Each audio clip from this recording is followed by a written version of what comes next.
प्रभु यीशु मसीह के नाम से सबको जय मसीह की। आज का वचन है मत्ती रचित सुसमाचार, उसका पहला अध्याय 4 से लेकर 6 वचन तक। येराम से अम्मीनादाब उत्पन्न हुआ, अम्मीनादाब से नहशोन और नहशोन से सलमोन उत्पन्न हुआ, सलमोन और राहाब से बोअज उत्पन्न हुआ, बोअज और रूत से ओबेद उत्पन्न हुआ और ओबेद से ईशै उत्पन्न हुआ और ईशै से दाऊद राजा उत्पन्न हुआ। मेरे प्रियो, इस 3 वचन जो परमेश्वर के वचनों से 3 वचन हमने पढ़ा है, उस वचन में हम एक पीढ़ी को एराम से लेकर दाऊद राजा तक जो पीढ़ियां चली थी, उस पीढ़ी के बारे में हम यहाँ पर देख सकते हैं। परमेश्वर जो इंसानों का पीढ़ी किसके बाद कौन उत्पन्न होगा, किसका पीढ़ी में कौन उत्पन्न होगा, उनके पास हर एक चीज का डिटेल है, हर एक चीज को वो जानता है। इस पीढ़ी में से दाऊद उत्पन्न हुआ। दाऊद का पीढ़ी में से प्रभु यीशु मसीह आना था, इस धरती में जन्म होना था। यानी कि इस मत्ती रचित सुसमाचार उसका पहला अध्याय में यीशु मसीह कौन सा पीढ़ी में आया, किसका पीढ़ी में से, वह उनका वंशावली को यहाँ पर मेंशन किया गया, वंशावली को बताया गया है। क्योंकि प्रभु यीशु कहाँ पर जन्म होगा, उनके जो एड्रेस डिटेल यहाँ पर बताया गया है। मेरे प्रियो, हर एक इंसान का वंशावली प्रभु यीशु जानता है, परमेश्वर जानता है। उनके पास हर एक चीज का रिकॉर्ड है। यानी कि जो अगर मान लीजिए आपको परमेश्वर माँ के गर्भ में से छूना है, तभी आप परमेश्वर प्रभु यीशु मसीह का सुसमाचार को सुना और प्रभु यीशु का निकट आए हो। आपके पीढ़ी को परमेश्वर पहले से ही जानता है, आपके नाम को परमेश्वर पहले से ही जानता है। आप कौन सा पीढ़ी में से आओगे, वह भी परमेश्वर पहले से ही नियुक्त किया हुआ है। और किसके बाद कौन फायदा होगा, किसके बाद कौन फायदा होगा, और उस व्यक्ति से आप कितने पीढ़ी के बाद आप फायदा होंगे, वह सब कुछ परमेश्वर जानता है। जिस तरह आपको जानता है, वैसे ही हर एक इंसान जो परमेश्वर के दास दासियां हैं, उनका पीढ़ियों को भी परमेश्वर जानता है। यानी कि परमेश्वर के जो बुद्धि में, परमेश्वर का ज्ञान में, परमेश्वर का याद में सब कुछ मौजूद है। आपके बाद कौन फायदा होगा, आपके पीढ़ी में कौन किस तरह इंसान फायदा होगा, वह परमेश्वर प्रभु यीशु के हाथों से कैसे इस्तेमाल होगा, वह भी जानता है। मेरे प्रियो, आप अगर सोच रहे हैं कि मैं एक अपने इच्छा से प्रभु यीशु मसीह के पास आया और अपने इच्छा से ही अभी प्रभु यीशु मसीह का सुसमाचार को सुन रहा हूं और अपनी इच्छा से प्रभु यीशु मसीह का निकट आया है और उनका आराधना कर रहा हूं। मेरे प्रियो, इस वचनों को जब हम देखते हैं तो परमेश्वर प्रभु यीशु आपको निकट आने के लिए आपको चुना है, आपको उनके आराधना, स्तुति आराधना करने के लिए आपको चुना है, आपको इस्तेमाल करने का परमेश्वर चुने हुए पात्र आप हैं। यह आज और कल यह निर्णय नहीं हुआ, यह डिसीजन नहीं हुआ, बल्कि धरती उत्पन्न होने से पहले ही परमेश्वर आपके बारे में सब कुछ प्लान कर लिया है। आप इस धरती में कैसे आएंगे, कैसे जिएंगे और कैसे आप परमेश्वर प्रभु यीशु के निकट आएंगे और प्रभु यीशु को आप कैसे इस्तेमाल होंगे। मेरे प्रियो, आपको आने वाला भविष्य को लेकर चिंता करने का आवश्यकता नहीं। परमेश्वर आपको जैसे इस्तेमाल करना चाहेगा, इस्तेमाल करेगा। हमारा काम है परमेश्वर, हमारा काम प्रभु यीशु मसीह के साथ चलने का है। जैसे उनका इच्छा है, उनका योजना है, उस तरह हमें अपने दिमाग को, अपने हृदय को ट्यून कर लेने का है। बाकी परमेश्वर प्रभु यीशु उनकी इच्छा को वह पूरा करेगा। जैसे निर्णय किया है, जैसे वह प्लान किया है, उस प्लान को परमेश्वर प्रभु यीशु पूरा करेगा। आपके हाथों से जो काम लेना है लेकर ही रहेगा, क्योंकि परमेश्वर प्रभु यीशु आपके लिए जो नियुक्त किया है उस काम को परमेश्वर पूरा करेगा, पूरा करके ही रहेगा। वह आपके वजह से नहीं बल्कि परमेश्वर का सामर्थ के वजह से वह काम पूरा होगा। और आपके पीढ़ी के द्वारा परमेश्वर जिस तरह काम लेना चाहेगा काम लेगा। ये जो चीज है परमेश्वर का जो योजना है, इच्छा है, उसको कोई भी बदल नहीं सकता। उस चीज के बारे में हम देख रहे हैं। जिस तरह प्रभु यीशु के बारे में परमेश्वर प्लान किया कि इस पीढ़ी के बाद, इस व्यक्ति के बाद यह व्यक्ति जन्म होगा और इस पीढ़ी में से दाऊद उत्पन्न होना है और दाऊद के पीढ़ी में से ही यूसुफ, जो प्रभु यीशु मसीह का पिता कहलाया गया, उस व्यक्ति को उत्पन्न होना है। और उसी पीढ़ी में से, यूसुफ के पीढ़ी में से ही प्रभु यीशु उत्पन्न होना है। ये जो प्लान है परमेश्वर आदि से ही, पहले से ही नियुक्त कर दिया।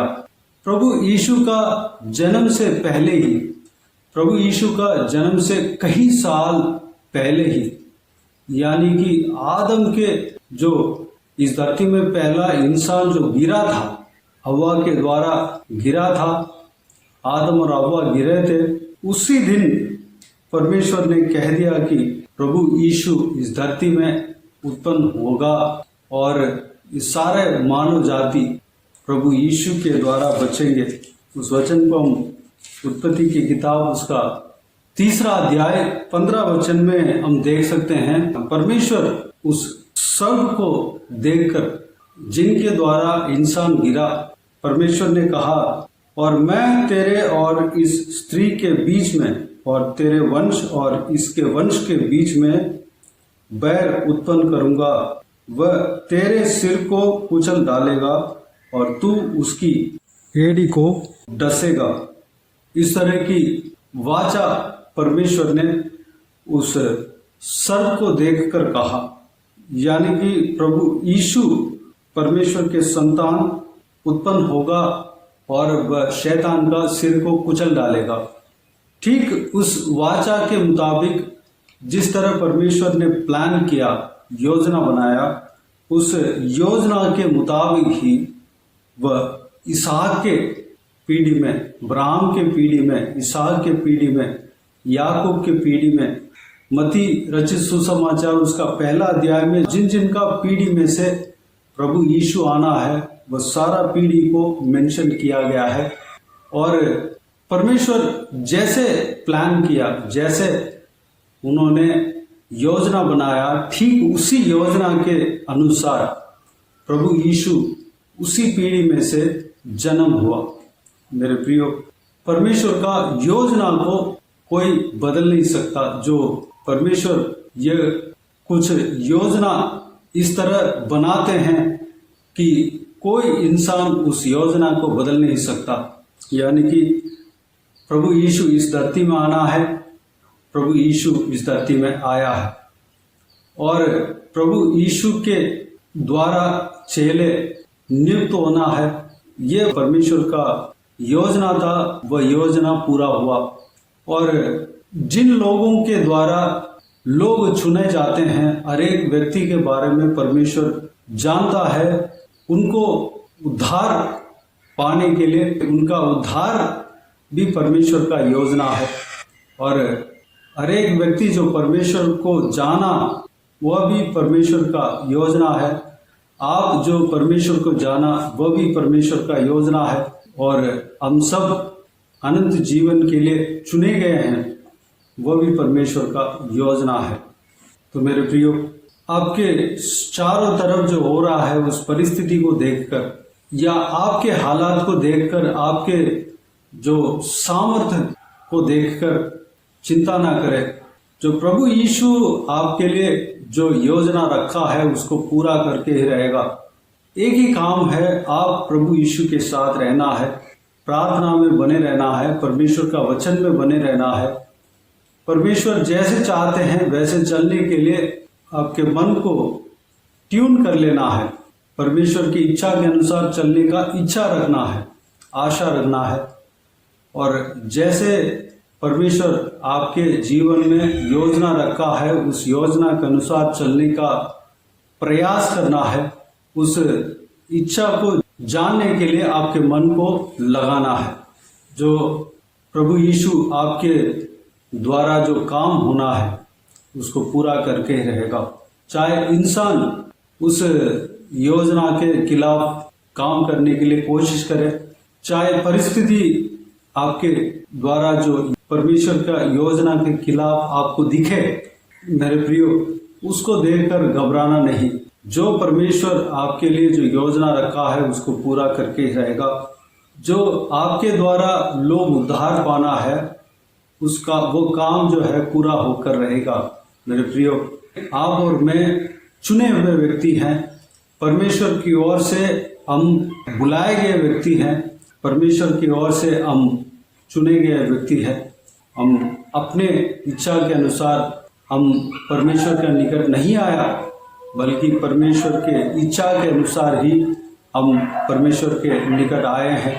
इस बात को हमें समझना है और परमेश्वर को आराधना उपासना करने में हम अपने मन को हमेशा बनाए रखना है। प्रभु यीशु आपको माँ के कोख पे उत्पन्न होने से पहले ही आपको चुन लिया है, धरती उत्पन्न होने से पहले ही आपका नाम लेकर पुकारा है। इस बात को हमेशा ध्यान में रखना है। हमें परमेश्वर कभी नहीं भूलता है, कभी नहीं त्यागता है। आपके लिए जो काम रखा है उसको पूरा करके ही रहेगा। वह आपको कभी नहीं छोड़ेगा, उनकी तरफ से हमें धोखा नहीं मिलेगा। इस बात को हम ध्यान में रखना है। आपका हाथ को कभी किसी भी हालत में नहीं छोड़ेगा। मेरे प्रियो, हियाव बांधकर परमेश्वर के काम में आगे बढ़ते चले, परमेश्वर के उपस्थिति में बने रहें, बेफिक्र परमेश्वर के साथ चलने में अपने मन को लगाएं, परमेश्वर के साथ चलते रहें। परमेश्वर आपको बहुतायत से इस्तेमाल करेगा। तो आइए हम प्रार्थना में जाएं। स्वर्ग पिता दयालु परमेश्वर, आपको धन्यवाद देता हूँ आज का इस आपके बहुमूल्य वचन के लिए आपको धन्यवाद देता हूँ। परमेश्वर पिताजी, अभी तक हमें संभाला, बचाया, सुरक्षित रखा, आपको धन्यवाद देता हूँ। परमेश्वर, इस वीडियो को देखने वालों में से हर एक जन को आपने संभाला, सुरक्षित रखा, बचाया, आपको धन्यवाद देता हूँ। परमेश्वर, इस वीडियो को सुनने वालों में से जो आपके नाम के ऊपर विश्वास रखे हैं, आपके ऊपर विश्वास रखे हैं पिता, हर एक जन को आपने चुना है पिता। जिस तरह परमेश्वर दाऊद को आपने बुलाया और उनका पीढ़ी को आप जाना, प्रभु यीशु जिस पीढ़ी में से निकलना है, जिस पीढ़ी में से वह जन्म होना है, आप परमेश्वर नियुक्त किया है और आपने जिस तरह प्लान किया है परमेश्वर, उसी तरह प्रभु यीशु इस धरती में आया और प्रभु यीशु के द्वारा सुसमाचार कहाँ कहाँ फैलना है, आप जहाँ जहाँ फैलाना चाहते थे परमेश्वर वहाँ सारे जगह पर फैला। और जिन जिन लोगों को आपने चुना और बुलाना चाहा उन सब लोग परमेश्वर आपके सुसमाचार को सुना। ठीक उसी तरह पिता, जो इस वीडियो को सुनने वालों में से हर एक जन आपकी ओर से चुने गए हैं परमेश्वर, हम अपने मर्जी से आपके पास नहीं आए हैं परमेश्वर, हम अपने मर्जी से आपके इस बहुमूल्य वचन को नहीं देख रहे हैं, बल्कि आपकी इच्छा है परमेश्वर, आपकी योजना है, इसलिए हम आपके निकट आए हैं परमेश्वर। हमारे द्वारा जो कुछ भी काम आप कराना चाहेंगे उसको करके ही रहेंगे, पूरा करके रहेंगे परमेश्वर। आपको धन्यवाद देता हूँ परमेश्वर। हमारे खिलाफ जो कुछ भी परिस्थिति जो आपकी योजना के खिलाफ जो होते हुए हमको दिखते हैं परमेश्वर, उसको देखकर हमें घबराना नहीं चाहिए पिता, अनुग्रह देना। उस घबराहट हमारे अंदर नहीं होने पाए। परमेश्वर आपके इच्छा, आपकी योजना हमारे जीवन में से पूरा होकर ही रहेगा। पिता, हम हमेशा आपको आराधना करने में, उपासना करने में, आपके वचन पढ़ने में, मनन करने में, प्रार्थना करने में हमेशा लगने पाए। परमेश्वर आपकी इच्छा को हम करने के लिए हम मन लगाने पाए। परमेश्वर अनुग्रह देना। पिता, हमारा पीढ़ी में से, हमारे बच्चों के जीवन में से आप जो भी काम करना चाहेंगे, जो करने के लिए आपने प्लान बनाया, योजना बनाया, परमेश्वर उस योजना को आप पूरा करके रहेंगे। आपको धन्यवाद देता हूँ परमेश्वर। पिता, हम अपने आप को आपके हाथों में सौंप रहे हैं। परमेश्वर आपकी इच्छा के अनुसार हमें चलाना, हमारा जीवन में जो योजना है उसको पूरा करना। परमेश्वर आप हमें अनंत जीवन के लिए छूना है, बुलाया है, नियुक्त किया है। परमेश्वर पिता, हमें परमेश्वर अनंत जीवन में प्रवेश होने का उस आपकी योजना को पूरा करना। परमेश्वर धन्यवाद देता हूँ। हम आपके ऊपर भरोसा रखे हैं परमेश्वर। हम जो हमारा जीवन में जो परिस्थिति हो रहा है परमेश्वर, उसको देखकर हम घबराने ना पाए, क्योंकि आप हमें कभी धोखा नहीं देते हैं। हमारा कमजोरी के वजह से, हमें हमारा दुर्बलता के वजह से, हमारा सिचुएशन के वजह से, हमारा सामर्थ्य के वजह से, हमारा परमेश्वर शरीर के बल के वजह से, हमारा एक्टिविटीज के वजह से आप हमें धोखा नहीं देंगे, कभी किसी भी हालत में धोखा नहीं देंगे। परमेश्वर, अगर हम आपके साथ चलना चाहेंगे तो परमेश्वर हमें कैसे भी क्यों ना हो, परमेश्वर किसी भी कोई भी परिस्थिति में क्यों ना हो, हमें आप इस्तेमाल करके रहेंगे। हमारे लिए जो योजना आपने रखा है उसको पूरा करके रहेंगे। आपको धन्यवाद देता हूँ परमेश्वर। हमें कभी धोखा नहीं देंगे, कभी नहीं त्यागेंगे, कभी नहीं छोड़ेंगे। परमेश्वर आपको धन्यवाद देता हूँ परमेश्वर। पिताजी, हर एक व्यूअर्स को आपके हाथों में सौंपते हैं परमेश्वर। हर एक के जीवन में जो योजना है आपका पिता, उस योजना को पूरा करना, उन्हें चलाना परमेश्वर, उन्हें बनाना, उन्हें तैयार करना परमेश्वर। इस धरती में जो काम है उनके लिए आपने रखा है, नियुक्त किया है, उस काम को पूरा करना परमेश्वर। धन्यवाद देता हूँ। उसके रास्ते में आप चलाएंगे, आपको धन्यवाद देता हूँ परमेश्वर। उनके संतानों को आशीष देना, उनके संतानों के जीवन में जो कुछ भी कार्य करने के लिए आप सोचा है, आपने योजना बनाया है, उस कार्य को करना, उस योजना को पूरा करना पिता। जो चिंता है परमेश्वर बच्चों के ऊपर, हमारे अंदर से सारा चिंताएं दूर होने पाए, आपके ऊपर हम विश्वास रखने पाए परमेश्वर, हमारा विश्वास बढ़ने पाए पिता। अनुग्रह देना। बाकी सारे बातों का आपके हाथों में सौंपते हैं परमेश्वर। सारा व्यूअर्स को आशीष देना, हर एक के ऊपर आपके हाथ हमेशा बने रहने पाए, किसी को भी कोई भी कमी ना होने देना, भरपूर आशीष देना, सभी का जीवन में कार्य करना, आशीष देना, सुरक्षित रखना। जो कोई भी जन बीमार है उनको आपके हाथों में सौंपते हैं, उन्हें छूना, चंगा करना, प्रभु यीशु मसीह के नाम से चंगा होने पाए। सभी को आशीष देना पिता। हालेलुया, धन्यवाद देता हूँ। बाकी सारे बातों का आपके हाथों में सौंपते हैं। सारा आदर, महिमा, जलाल आपको मिलते रहे।